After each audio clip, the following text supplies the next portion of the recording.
السلام عليكم ورحمة الله وبركاته أصحابتك وحرن جنال كمركة لسود واضح أدي هذا ومهتسنتهين مقال كان وحرب إن ندي كل وذاقه ورؤفي عن ذات كرير مينيسوتا ولو ولي أي عقبته جري الدونان ninka Trump uu xil saaray arrimaha gobolka Minnesota gaar ahaan howlgallada ciidamada ICE ee Tom Haman oo shir jaraa'id qabtay saaka ayaa waxa uu sheegay in wada shaqayn buuxda ay ka heleen qaar ka mid ah degmooyinka gobolka Minnesota iyo ciidamada booliska iyo ICE inay wada shaqeeyaan sidaas darteedna ay yareynayaan ciidamada ICE ka jooga gobolka Minnesota haddaba imise askari ayaa laga qaadayaa ciidamada ICE ka jooga gobolka Minnesota waan idinla wadaagayaa maayarka magaalada Minneapolis oo arintaasi isaguna ka hadlay waan idinla wadaagayaa in dawladda xirnaashaheedii uu soo gabagaboobay xalay kadib markii aqalka wakiiladu ay meel mariyeen sharciga aqalka sanadku habeennimadii jimcaha oo sabtida uu soo galay ansixiyeen iyo madaxweyne Trump oo saxiixay ninkii isku dayay Trump inuu dilo dhamaadkii sanadkii 2024 isla markaana dambi lagu helay bishii 9aad ee sanadkii hore ayaa maanta la xukumay isagana imise ayaa lagu xukumay waan idinla wadaagaya balse marka hore soo dhawaada waxaan ognahay kadib dilkii kalkaaliyihii caafimaad ee Alex Brady ciidamada ICE 24kii bishii hore ay ku dileen magaalada Minneapolis in maamulka Trump cadaadis xoogan uu saarnaa oo la xiriiray inuu dilkaasi ahaa dil ula kac ah oo bareer ah walow ciidamada ICE iyagu ay sheegeen in ninkan hub uu watay isla markaana ay isdifaacayeen laakiin markii dambe la ogaadaba in 10 xabadood lagu dhuftay ninkaasi kadib markii mid kamid ah askartii dhulka ku haysay uu busooladiisii ka qaaday arintaasi iyo waliba dilkii Renee Good oo shalay laba walaalaah oo la dhashay ay Congress ka tageen isla markaana cabashadooda ay u gudbiyeen halkaasina ay ka hadleen Trump waa kii bedelay ninkii ciidamada ilaalada xuduudaha madaxda u ahaa Greg Bofino isla markaana Tom Haman Minneapolis u soo diray Tom Haman waxa uu wada hadal la yeelanayay maalmihii ugu dambeeyay gudoomiyaha gobolka Tim Walz maayarka magaalada Minneapolis Jacob Frey midka sidoo kale St. Paul iyo xeraalyaha guud ee gobolkaasi iyo ciidamada kala duwan kuwa state police-ka iyo sidoo kalena kuwa oo local police-ka oo isaguna wada hadallo kala duwan oo la yeelanayay haddaba saaka ayaa shir jaraa'id uu qabtay waxaana uu sheegay in wada shaqayn buuxda ay ka heleen qaar ka mid ah degmooyinka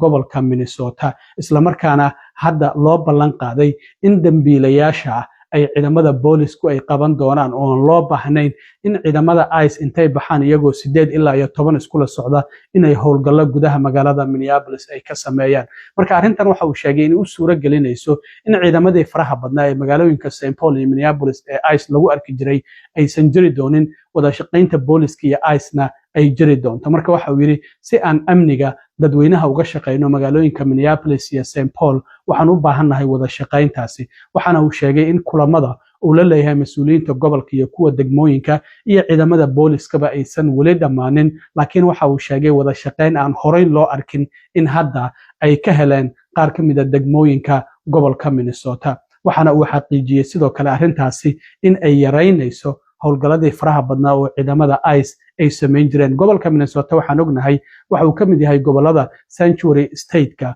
kuwaasi oo ciidamada booliska aysan la shaqeynin saraakiisha federaalka ee sharciyada immigration-ka dhaqan gelinaya laakiin hadda cadaadis fara badan waxa muuqanaysa in gobolka Minnesota uu ogolaaday in qayb ahaan ay kala shaqeeyaan dawladda federaalka iyo ciidamada ICE-ba sidii dadka dambiilayaasha markii boolisku ay qabtaan ICE loogu wareejin lahaa waxa sidoo kale uu sheegay in gobolka uga mahad celinayo dadka sharci la'aanta oo aan muwaadiniin Mareykan oo dambiilayaasha inta marka ay xabsigooda dhameysanayaan in loo soo sheego oo kadibna ciidamada ICE ay u yimaadaan isla markaana halkaasi ay ka qaataan wuxuu yiri wada shaqayntaasi horey ay u jirtay waan uga mahad celinaynaa mana doonina yiri xabsiyadu qof xabsigiisii uu dhamaaday inay xabsiga ku sii hayaan laakiin waa inay nagu soo wargeliyaan ka hor marka uu dhamaan rabo xabsigiisa si aan u tagno marka uu dhamaado xabsigiisa oo uga soo wadano xabsiyada uu ku jira ee gobolka Minnesota bal isagoo arrimahaasi ka hadlayay Tom Haman waxa uu yiri We have made significant progress under the direction of President Trump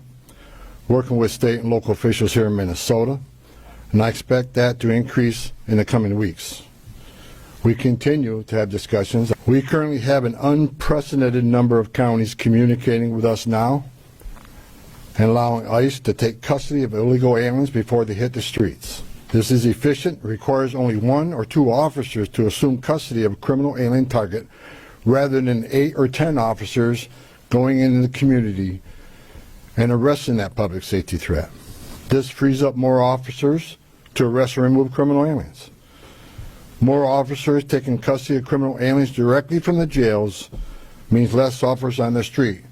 doing criminal operations. This is smart law enforcement, not less law enforcement.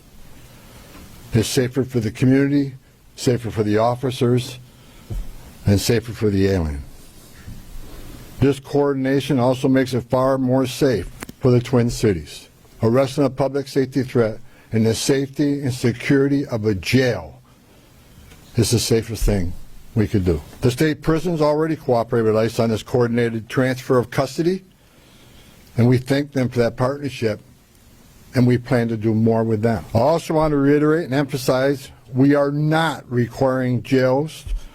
to hold people past their normal release time for immigration purposes. We're not asking anyone to be an immigration officer. sidoo kale Tom Haman waxa uu sheegay maadaama wada shaqayntaasi ay timid oo markii hore aysan jirin in hadda uu go'aansaday laga bilaabo maanta 700 oo kamid ah ciidamada ICE ka joogay gobolka Minnesota in laga bilaabo maanta ay isaga baxayaan gobolka Minnesota. waxaan ognahay tiro gaaraysa ilaa 3000 oo ciidamo ah ayaa lagu qiyaasay ciidamada ICE ee joogay gobolka Minnesota. maalmihii uu dhacay dilkii Alex Brady waxa la leeyahay boqolaal askari ayaa la qaaday. marka hadda wali sida la saadaalinayo oo loo maleynayo ilaa 2000 oo askari ayaa ku hareysa magaalooyinka Minneapolis iyo St. Paul marka 700 oo askari hadda sida uu sheegay Tom Haman laga qaado gobolka Minnesota. waxaana sidoo kale uu sheegay in ICE ay sii wadi doonaan howlgalladii targeted ah oo bartilmaameedka ahaa oo dadka dambiilayaasha iyo kuwa sharci la'aanta ay ku bartilmaameedsanayeen. laakiin waxa uu yiri ma jiri doonto ciidamadii faraha badnaa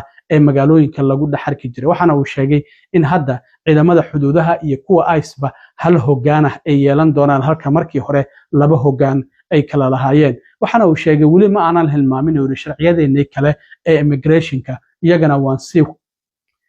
waan sii wadi doonaa ayuu yiri Tom Haman isagoo arrimahaasi ka hadlayayna waxa uu yiri Given this increase in unprecedented collaboration, and as a result of the need for less law enforcement officers to do this work in a safer environment, I have announced effective immediately we will draw down 700 people effective today, 700 law enforcement personnel. We have also fully integrated CBP personnel into the ICRO team structure under one unified chain of command. Not two chains of command, there'd be one chain of command here. During my press conference last week, I announced that moving forward, ICE will be conducting targeted immigration enforcement operations, like ICE has traditionally done for decades,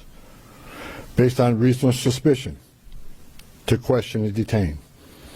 ICE will conduct these operations and transnational criminal organization investigations with a focus on national security and public safety. I want to be clear. Just because you prioritize public safety threats don't mean we forget about everybody else. We will continue to enforce the immigration laws in this country. haddaba hadalkaasi Tom Haman markii uu soo baxay kadib maayarka magaalada Minneapolis Jacob Frey ayaa qoraalkan waxa uu ku soo qoray bartiisa Facebook. waxa uu yiri ilaa 2000 oo ciidamada federaalka ah oo hadda wali jooga magaalooyinka Minneapolis iyo St. Paul ma ahan in xaaladda la dajiyay. waxaana aan weydiisanaya ayuu yiri in Operation Metro Surge gabi ahaanba la soo gabagabeeyo. waxa uu sheegay yareynta ciidamada ICE ka jooga gobolka Minnesota iyo waliba in kaamarooyin loo xiro waa tilaabo dhinaca wanaagsan loo qaaday. waxaan ognahay 2 maalmood ka hor wasiirka amniga gudaha inay sheegtay in hadda kadib askari kasta oo ciidamada ICE ka tirsan kaamara ay u xirnaan doonto. waxa uu yiri waa waddo dhinaca wanaagsan loo qaaday laakiin 2000 oo ciidamo ICE oo wali jooga waxa uu yiri xaaladdu ma degana. sidaas darteed waxa ay fariinteedu aqalka cad aan u jeedinayo Operation Metro Surge waxa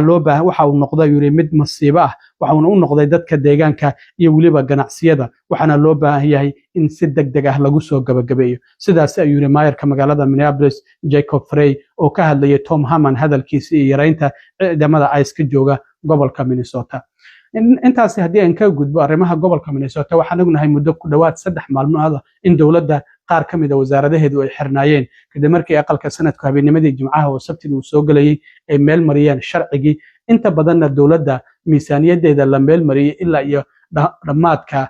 sanadkan oo September 30keeda in dhamaanba dawladda la maalgelinayo marka laga reebo wasaaradda amniga gudaha oo ayada muran uu ka taagan yahay oo 2 toddobaad oo kaliya labada xisbi ay haystaan inay ka heshiiyaan qaabka wasaaradda amniga gudaha isbedel loogu samayn karo already isbedelkii waa u bilaamay waa hadda kaamarooyin waa tan ciidamada lagu xiray marka shalay galinkii dambe ayaa aqalka wakiiladu ay meel mariyeen sharcigii aqalka sanadku ay meel mariyeen marka 217 ayaa u codeysay 214na waa ay diideen 196 republicana ayaa u codeeyay 21 republicankan waa ay diideen halka 193 dimuqraadiyiin ay diideen 21 dimuqraadiyiinna ay u codeeyeen haddaba markii la ansixiyay kadib ayaa waxa loo geeyay madaxweyne Trump aqalka cad halkaasi ayuuna ku saxiixay dawladuna waa ay sii shaqayn doontaa ilaa iyo September 30keeda oo dhammaanba sanadkan inta ka harsan ah oo fiscal yearka sida dawladda Mareykanku ay u xisaabtanto October ayuu bilaabmaa September ayuuna ugu egyahay marka waa kan markii sharciga lagu dhawaaqay meelmarintiisa iyo markii madaxweyne Trump uu saxiixay. On this vote, the yeas are 217 and nays are 214. Without objection, the motion is adopted. Without objection, the motion to reconsider is laid on the table.